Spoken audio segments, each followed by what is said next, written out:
Hello everyone, it's me Navya. You all are watching Navya's Educational World. Today video we are doing a new chapter of Science, Class 8, Exploring the Investigative World of Science. Class 8 का chapter है chapter number 1 science का exploring the investigative world of science. Let's start our video. First हम जानेंगे कि science होता क्या है. Subject तो हम पढ़ रहे हैं पर साइंस जो है मतलब क्या है भाई साइंस का. आओ देखते हैं. Science is a way of thinking and observing. Science एक वे है थिंक करने का और ऑब्जर्व करने का. ठीक है. It is a study of natural world. इन नेचुरल वर्ल्ड की स्टडी है through observation, experiments and evidence. ठीक है. Through observation, experiments and evidence. I will repeat again. Science is a way of thinking. Science is way है think and observe करने का. It is a study of natural world. Natural world की study है through observation, experiment and evidence. Understand. Next let's run curiosity मैं क्यों बता रही हूँ, क्योंकि आपका जो बुक है साइंस की वो न्यू एनसीईआरटी इस बार क्यूरियोसिटी है. ठीक है. यानी जो आपकी बुक का नेम है वो क्यूरियोसिटी है. क्यूरियोसिटी का मतलब कोई बता सकता है मेरे को? जिसको पता है जल्दी से भाई कमेंट करो. मैं बताती हूँ. Curiosity means wanting to know something, asking questions like why and how. देखो क्यूरियोसिटी का मतलब क्या होता है ना, जिज्ञासु. हिंदी में कहें तो जिज्ञासु मीन्स जिसमें जानने की इच्छा होती है. जिज्ञासु. अंडरस्टैंड. देखो curiosity means wanting to know something. Curiosity का मतलब क्या है? कुछ जानने की इच्छा रखने वाला. अंडरस्टैंड ना. देखो asking why and how, questions पूछना. लाइक वाई का मतलब क्यों, हाउ का मतलब कैसे. अगर ऐसा है तो क्यों है और कैसे है. Understand. Next it help to understand our surrounding better. ये हमें क्या हेल्प करता है? आप लोग कहेंगे कि हमें इससे हमारा क्या हेल्प होता है भाई. ये हमारी मदद करता है help to understand our surrounding better. हमारी सराउंडिंग को हमें अंडरस्टैंड करने के लिए यानी हमारी आसपास की जो भी चीज़ें हैं उसको समझने में हमारी मदद करता है. I will repeat again. Curiosity means wanting to know something, कुछ जानने की इच्छा रखने वाला मीन जिज्ञासु. Asking why and how, question पूछना like why and how. It help to understand our surrounding better. ये हमें हेल्प करता है हमारे सराउंडिंग को बेटर समझने के लिए. नेक्स्ट डिफरेंस बिटवीन होगा. ठीक है. Difference between normal looking and scientific investigation. ठीक है. अब आपको डिफरेंस बताना है नॉर्मल लुकिंग और साइंटिफिक इन्वेस्टिगेशन. देखिए नॉर्मल लुकिंग का मतलब देखिए हम यहाँ पर क्या है. Normal looking means just see, यानी सिर्फ देखना. अंडरस्टैंड. साइंटिफिक इन्वेस्टिगेशन में देखिए यानी if you want to become scientist तो लुक साइंटिफिक इन्वेस्टिगेशन. ठीक है. ऑब्जर्विंग केयरफुली, सावधानी से यानी बहुत ही अच्छे से उसको समझना. गेसिंग. नॉर्मल लुकिंग में देखो गेसिंग यानी अनुमान लगाना, तुक्का लगाना. सरल भाषा में हिंदी में कहते हैं ना हम तुक्का लगा दिया पेपरों में एमसीक्यूज में, तो मैं तुक्का लगा के आई हूँ. तो मीन्स गेसिंग मीन्स तुक्का लगाना, ऐसा हो सकता है, यही होगा. साइंटिफिक इन्वेस्टिगेशन में टेस्टिंग आइडियाज. गैसिंग वहाँ तुक्का उक्का कुछ नहीं चल रहा है, वो टेस्ट कर रहे हैं आइडियाज़ को, स्टेप बाय स्टेप टेस्ट कर रहे हैं आइडियाज़. नॉर्मल लुकिंग में देखिए रेंडमली थिंकिंग, हम रेंडमली थिंक कर दे रहे हैं. हाँ ये है. एंड साइंटिफिक इन्वेस्टिगेशन में स्टेप बाय स्टेप थिंकिंग. इसको ये चार्ट आप अपनी कॉपी में बनाना. नॉर्मल लुकिंग में जस्ट सीइंग, सिर्फ देखना. गेसिंग अनुमान लगाना. Randomly thinking. Scientific investigation observing carefully, सावधानी से बहुत ही अच्छे तरीके से ऑब्जर्व करना. टेस्टिंग आइडियाज़ को टेस्ट करना. स्टेप बाय स्टेप थिंकिंग यानी स्टेप बाय स्टेप थिंक करना. Next fill in the blanks. यहाँ मैंने आंसर खुद ही लिख दिया, जो आपको येलो से हाईलाइटेड दिख रहे हैं वो आंसर है. Science is the systematic study of dash world. अभी हमने पढ़ा कि साइंस क्या एक स्टडी है, किस चीज़ की? नेचुरल वर्ल्ड की. Let me show you. मैंने अभी आपको पढ़ाया था. ये देखो science is the study of natural world. ये यहाँ पर आपको दिख रहा है ना, तो यहीं से आया है वो, यहीं से अंडरस्टैंड। ठीक है, देखो अब ठीक है, natural word, a dash is use to see tiny object, ये मैं पढ़ा नहीं हमने, हम अभी पढ़ेंगे। Dash is use to see tiny object, छोटे जो हमारी आंखों से नहीं दिख पाते हैं उन ऑब्जेक्ट को देखने के लिए हम किसका यूज़ करते हैं, माइक्रोस्कोप का यूज़ करते हैं। आपने ये वर्ड सुना भी होगा। अ dash is a possible answer and explanation, कौन सी चीज़ एक पॉसिबल आंसर एक एक्सप्लेनेशन होती है, हाइपोथेसिस होती है। इसका मतलब मैं आपको अभी बताऊंगी, आगे हम पढ़ने वाले हैं।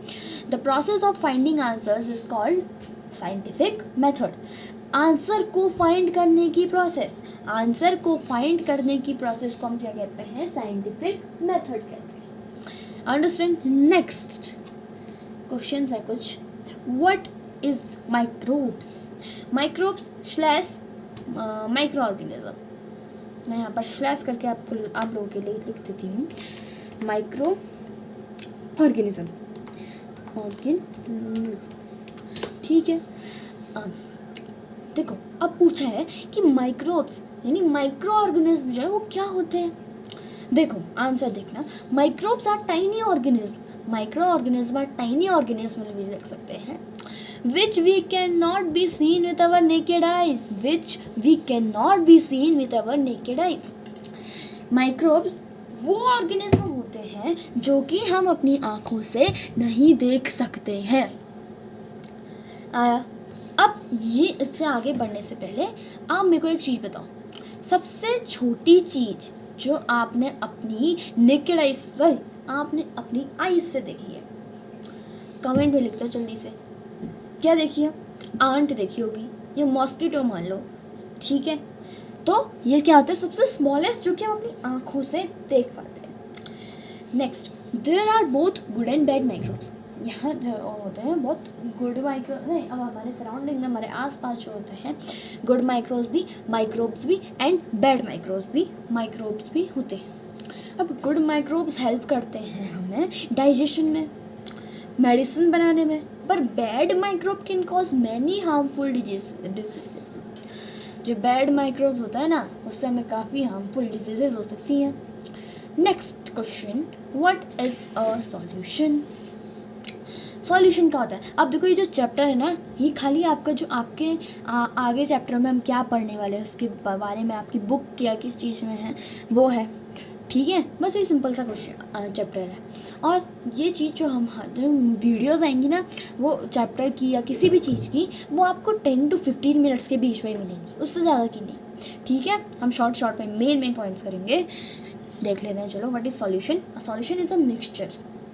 देखो सॉल्यूशन क्या है, एक मिक्सचर है where a solute dissolve evenly in solvent, जहाँ की जो सॉल्यूट है वो डिसॉल्व हो जाता है सॉल्वेंट में। अभी समझ नहीं आ रहा है? एग्जाम्पल लेते हैं। Example, sugar water. देखो यहाँ पर मैंने मान लो एक टेस्ट ट्यूब बना दिया, ठीक है। अब भाई मान लो ऐसा ही बन रहा है, ये मैंने एक टेस्ट ट्यूब बना दिया, 2 बना दिए, ठीक है। अब जो है sugar water where a solute, अब मैंने इसमें शुगर ले लिया, मान लो इस वाले में मैंने शुगर ले लिया, एस लिख देते हैं, ठीक है। मैंने यहाँ पर इसमें शुगर ले लिया, एस थोड़ा सा, ओके। अब नेक्स्ट वाले में मैंने वाटर ले लिया, ठीक है। इस वाले में मैंने वाटर ले लिया, एग्जाम्पल सही था, इसमें मैंने वाटर ले लिया।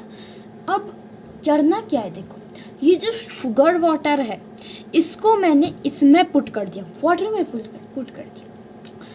देखो मैंने जो शुगर वाटर है, आप ट्राई कर सकते हैं इसको, इसमें पानी में मिक्स कर दिया शुगर वाटर को। मैंने शुगर वाटर को पानी में डाल दिया, यानी ये हमारा शुगर था, ये वाटर था, मैंने शुगर को वाटर में मिक्स कर दिया।